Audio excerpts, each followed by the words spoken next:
Bueno, yo soy Pamela Trejo, soy endocrinóloga en Clínica Alemana y lo primero quiero agradecer a los organizadores de este congreso por haberme invitado a presentar el día de hoy.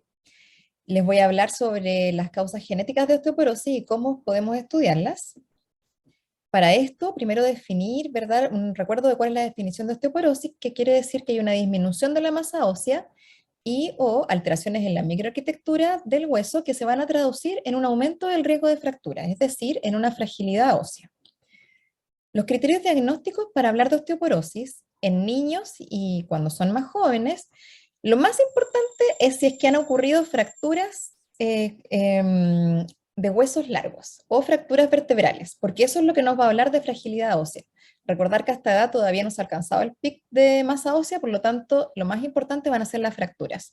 Y de todas maneras, va a ser un criterio de gravedad, ¿verdad? El que la masa ósea esté bajo, y se habla de una densidad mineral ósea baja cuando es menos de -2, pero más de tres o más fracturas entonces de huesos largos o vertebrales nos van a hablar de una fragilidad ósea, especialmente si han sido con baja energía o sin trauma.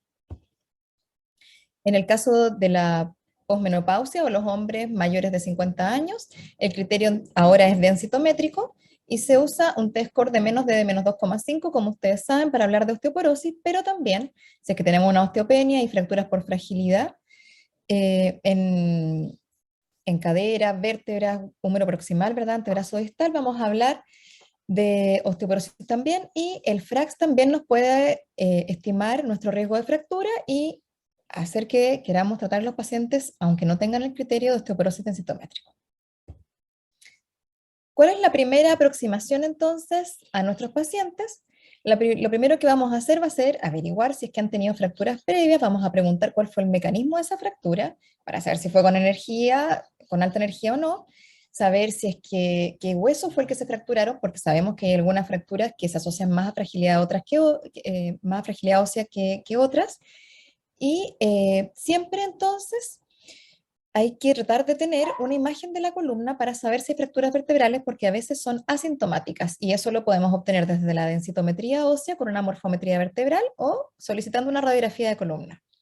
También conocer la historia clínica de los pacientes para saber si tienen comorbilidades, fármacos que se asocian a una menor densidad mineral ósea, también si es que ha habido embarazo o lactancia, ver el examen físico porque hay algunas enfermedades que se van a manifestar, ¿verdad? Como algunas enfermedades genéticas que vamos a ver después, con algunas características en el examen físico, la historia familiar, si es que hay fracturas o enfermedades hereditarias del metabolismo mineral, cuáles son los hábitos del paciente, si es que fuma, cuánto alcohol consume, hábitos en cuanto a ejercicio también, y saber entonces si es que hay alguna causa de osteoporosis secundaria.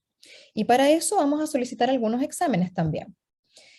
Dentro de las causas que uno tiene que descartar está, como ustedes saben, el hiperparatiroidismo, en que uno siempre solicita entonces la PTH, la calcemia, el fósforo, ver que no hayan enfermedades crónicas concomitantes, que eso podemos verlo, ¿verdad? Que no haya diabetes con la hemoglobina glicada, ver en qué está la función renal, las pruebas hepáticas, el hemograma.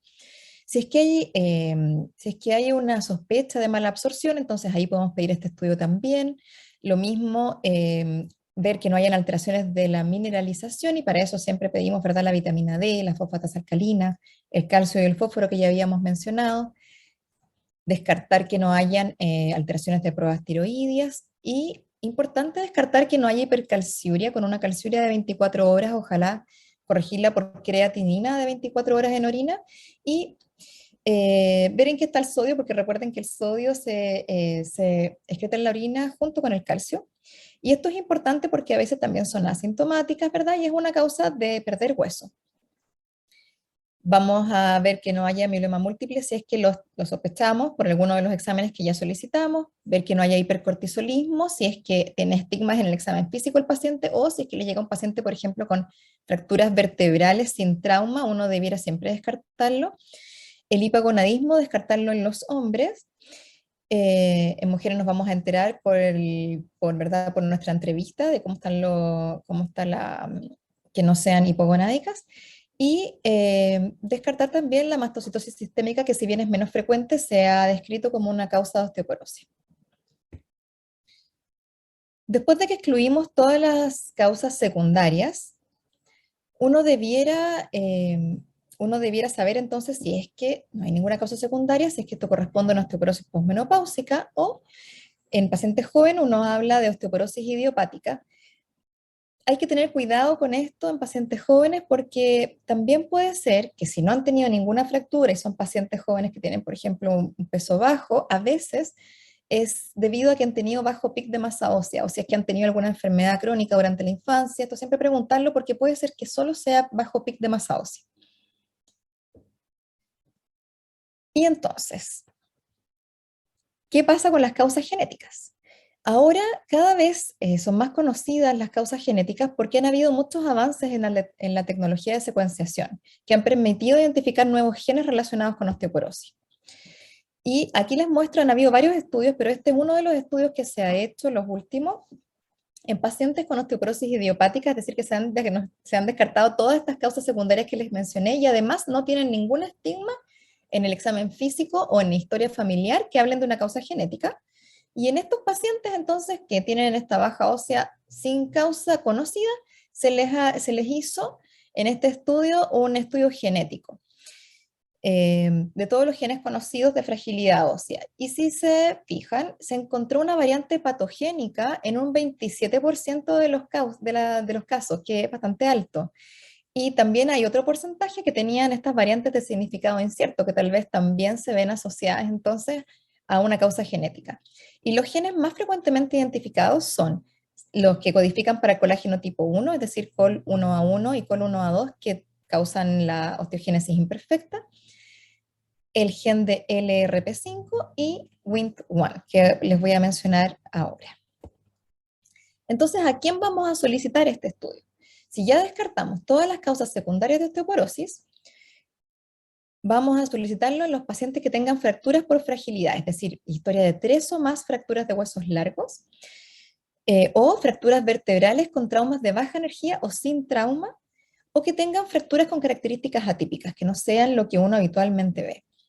También lo vamos a solicitar en pacientes que tengan alteraciones en el examen físico, como por ejemplo, los voy a nombrar yo ahora, pero habla de osteogénesis imperfecta, las alteraciones del colágeno van a provocar unas escleras azules o grisáceas, hiperlaxitud, ¿verdad? Si hay deformidad o ustedes ven que hay talla baja, o una historia familiar compatible, que tengan muchos familiares, entonces que hayan tenido también fracturas a repetición, o que haya historia, por ejemplo, de tener una de estas enfermedades genéticas en la familia. Les voy a mostrar este caso clínico en que es una mujer de 14 años que consultó para saber su salud, para conocer sobre su salud ósea, porque había tenido varias fracturas ya. Ella era bien joven, ¿verdad? Y ya había tenido múltiples fracturas de huesos largos, más de 3, y varias fracturas también de huesos pequeños sin traumas o con mínimo trauma. Y esto lo estaba limitando en sus actividades de la vida diaria. En la historia familiar no había antecedentes claros de alteraciones del metabolismo mineral ni de fragilidad ósea. Y cuando la examinamos, ella tenía una talla adecuada para su carga genética, era hiperlaxa, pero tenía las escleras claras, los dientes sin alteraciones, y solo había un poco de genuvalgo, pero sin otras deformidades, y tenía una muy leve escoliosis, pero nada marcado. En ella entonces se solicitaron las causas secundarias de osteoporosis porque tenía más de 3 fracturas, como habíamos comentado antes, ¿verdad? De huesos largos, y además ella las estaba limitando en sus actividades, estas fracturas. No tenía ninguna causa secundaria, la densidad mineral ósea estaba en el rango inferior de lo normal, no habían fracturas vertebrales, pero de hecho siguió presentando fracturas de huesos largos y entre que yo le pedí el estudio y volvió a mi consulta ya había tenido una fractura del radio y fracturas costales. Entonces uno dice, bueno, tendrá una causa genética, ¿verdad? Porque ella descartamos todo lo secundario y tenía muchas fracturas, ¿verdad?, asociadas a fragilidad. Y se evaluó con genéticas médicas. En ella le hicieron una secuenciación, ¿verdad?, un whole exome sequencing, y se encontró una mutación heterocigota de LRP5 con pérdida de función. ¿Qué quiere decir esto? Este gen de LRP5 se ha identificado como una de las causas monogénicas de osteoporosis más frecuentes y es un candidato importante en la etiología de la osteoporosis idiopática. Es uno de los reguladores de la vía Wnt, esta es la vía Wnt, ¿verdad? En la cual esta vía, el RP5, si se fijan, es un correceptor de Wnt, y esta vía lo que hace es que va a la célula, ¿verdad? Y va a activar en el núcleo los factores de transcripción para realizar una formación ósea. Por lo tanto, si esta vía no está activa, vamos a tener menos formación ósea. Y mutaciones entonces con pérdida de función llevan a osteoporosis y aumento de fragilidad ósea. En cambio, si existiera una mutación que fuera activante, podría llevar a lo contrario, una osteopetrosis. Pero nuestra paciente tenía una mutación inactivante. Entonces, estas mutaciones heterocigotas con pérdida de función del RP5 van a provocar una menor densidad mineral ósea en muchos pacientes con menos pic de masa ósea y pueden tener una talla sobre el promedio, que es distinto de otras enfermedades genéticas. No tienen otros signos en general extraesqueléticos de alteraciones genéticas, así que hay que sospecharlo nada más por la fragilidad ósea, porque sí se asocian a un aumento de frecuencia de fracturas en niños y adultos. La terapia es las medidas generales que siempre ya conocemos, ¿verdad? Que es el ejercicio físico, la evaluación, ojalá aquí en este caso, como tienen más fragilidad por fisiatría, adecuado consumo de calcio y de vitamina D. Y en estos pacientes se ha usado la terapia antirresortiva en casos de fracturas por fragilidad repetidas entonces, pero hay pocos casos, hay pocos estudios. Lo que más se ha usado es el ácido zoledrónico con buena respuesta. En ellos, como está comprometida la vía Wnt, uno podría pensar en que en el futuro podría haber la posibilidad de tratarse con los anticuerpos antiesclerostina que tienen que ver con esta vía, que es el romosozumab.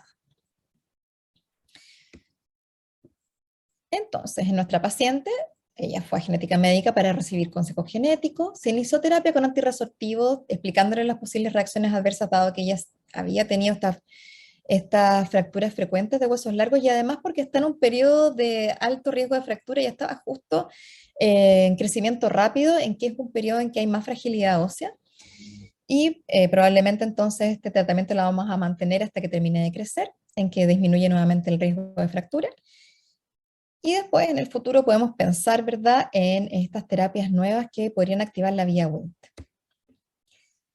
Nuestro caso 2 es una mujer de 30 años que consultó por dolor en la columna dorsal sin trauma y había presentado fracturas en el pasado. Las fracturas habían sido de peroné, de tibia, desde pequeñas, si se fijan, a los 4 años, después otra a los 6 años de tibia y fracturas pequeñas de dedos de manos y de pie. La última fractura había sido el radio a los 12 años. No tenía antecedentes de enfermedades crónicas personales ni antecedentes familiares de problemas a los huesos ni de fracturas, pero en el examen físico llamaba la atención, ¿verdad?, que tenía estas escleras entonces un poco más azuladas, los dientes con una discoloración y era hiperlaxa. Y cuando hicimos los exámenes, ella también tiene una densitometría ósea que está dentro del rango normal y los exámenes de laboratorio descartaron causas secundarias de osteoporosis. No tenía tampoco fracturas vertebrales en la radiografía. Y entonces, dado que tenía, ¿verdad?, este fenotipo muy compatible con osteogénesis imperfecta, se realizó un estudio genético de los genes que codifican para el colágeno, en este caso porque aquí era más clara, ¿verdad?, la sospecha de osteogénesis. Y cuando se realizó este estudio, se vio que efectivamente entonces había una mutación en el caso de ella. La etiología entonces de la osteogénesis imperfecta es por mutaciones en los genes que codifican para el colágeno tipo 1, COL1A1 o COL1A2. La clasificación clínica de esta enfermedad se dice que son los tipo 1, los casos más leves, que no tienen restricción de talla ni de la marcha. Los 2 son los muy severos, que tienen una letalidad en el periodo neonatal. Los 3 son los más severos que sobreviven a este periodo, que tienen una restricción de talla que es muy severa, deformidades progresivas, dado por las múltiples fracturas, y no logran la marcha. Los tipo 4 son los moderados, es decir, entre los más severos, ¿verdad?, y los leves, y tienen una restricción de talla, pero que es menor, suelen tener deformidades de las extremidades, pero menos severas, y logran marcha, pero con ayuda. Y, ¿verdad?, tienen esta clínica característica, muchos de los pacientes, aunque no todos, tienen estas escleras más azules o grises y la dentinogénesis imperfecta, que son esta discoloración de los dientes y la hiperlaxitud. Entonces, nuestro paciente se hizo el estudio de colágeno, ¿verdad? Y en ella se encontró esta mutación en el colágeno que codificaba para colágeno tipo 1, en col 1A1, que era patogénica. ¿Y por qué es importante identificarla? Porque aunque nuestra paciente es leve, ¿verdad? Sabemos que las osteogénesis tipo 1 pueden no presentar manifestaciones extraesqueléticas y tener una densitometría normal, como en el caso de nuestra paciente que tenía la densitometría normal.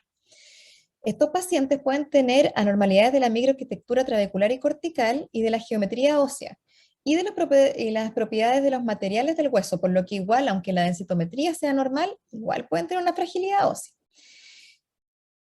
Y es importante saber que hay más de 10 veces más portadores de mutaciones que causan la osteogénesis imperfecta que individuos diagnosticados. Y eso quiere decir que hay varios que están dando vuelta, ¿verdad?, sin diagnóstico. Y tenemos que conocerlos, es importante sospecharlo porque hasta un 70% de estos pacientes con formas leves, que acuérdense que pueden no tener ninguna manifestación, además de las fracturas, presentan fracturas vertebrales y por lo tanto se van a beneficiar de una terapia médica. Y además el 90%, o sea, tienen un 90% más de fracturas de fémur y de tibia en niños y adolescentes que la población general. Por lo tanto, la fragilidad ósea es bastante más, ¿verdad?, marcada. El tratamiento de estos pacientes es, como vimos antes, también siempre tener un adecuado consumo de calcio y de vitamina D, prevenir las caídas y los traumas haciendo ejercicio físico, si los pacientes tienen más limitaciones, ojalá con fisiatría, idealmente un equipo multidisciplinario, ¿verdad? Cirujanos ortopédicos, los endocrinólogos, los fisiatras, la terapia ocupacional y genética médica. Y la terapia antirresortiva se deja en los niños que tienen fenotipo moderado severo o fracturas vertebrales, ¿verdad? Fracturas frecuentes de huesos largos o para manejo del dolor a veces también. Y se deja hasta finalizado el crecimiento, que es un momento en el cual disminuye el riesgo de fractura nuevamente. Y en los adultos, cuando hay fracturas de fragilidad a repetición, ¿verdad? Si es que hay una disminución significativa de densidad mineral ósea, o para manejo del dolor también se puede indicar si es que hay beneficio. Lo más usado es la terapia con ácido zoledrónico, y es controversial el uso de bifosfonatos orales porque la verdad es que en algunos estudios se ha demostrado que no tendría disminución del riesgo de fractura. Otros tratamientos farmacológicos que se han intentado es la terapia con hormona de crecimiento cuando los niños están todavía en el periodo de crecimiento, pero es controversial, la verdad es que no parece tener beneficio cuando son más severos los pacientes. El teriparatide podría usarse, pero solo se ha visto, se puede usar solo en adultos, ¿verdad? Y solo se ha visto beneficio en los pacientes con osteogénesis leve. No ha demostrado beneficios en moderados y severos, así que esta es otra razón por la cual tal vez hacer el estudio genético. Y están en estudio ahora el uso de denosumab, los anticuerpos antiesclerostina, que es el romosozumab, y los inhibidores de TGF-beta. Si tenemos un paciente que ha sido diagnosticado con osteogénesis imperfecta, también hay que tomar en cuenta que pueden tener otras manifestaciones, además de las que ya nombramos, que son la pérdida de audición, ¿verdad? La hiperlaxitud puede dar problemas de articulaciones, la estatura baja, que ya nombramos, los problemas respiratorios, porque el colágeno no está solo en los huesos, así que también a veces pueden tener problemas respiratorios, debilidad muscular, se ha visto que pueden presentar alteraciones cardiovasculares o del tubo digestivo, y la fatiga en pacientes adultos es un síntoma muy frecuente que es independiente de la severidad clínica, así que hay que tomarlo en cuenta porque todas estas cosas pueden dar una disminución de calidad de vida y tal vez podemos ayudarlos con esto. Entonces, ¿cómo hacemos los cuidados de estas otras manifestaciones? En la osteogénesis tenemos que considerar el control anual con audiometría, ojalá desde los 20 años en los casos leves y desde la infancia en los más severos. Y se recomienda siempre monitorizar la función pulmonar con una espirometría. Si es que hay alteraciones, entonces uno lo hace periódicamente con broncopulmonar. La interpretación puede ser difícil, así que a veces lo que uno puede hacer es tomar una espirometría y compararla con las siguientes, y de esa manera tener una mejor aproximación. Y siempre en pacientes severos tener cuidado al decirles que se hagan una espirometría porque puede haber riesgo de fracturas costales, así que siempre mencionárselos a los pacientes para que lo hagan con mucho cuidado.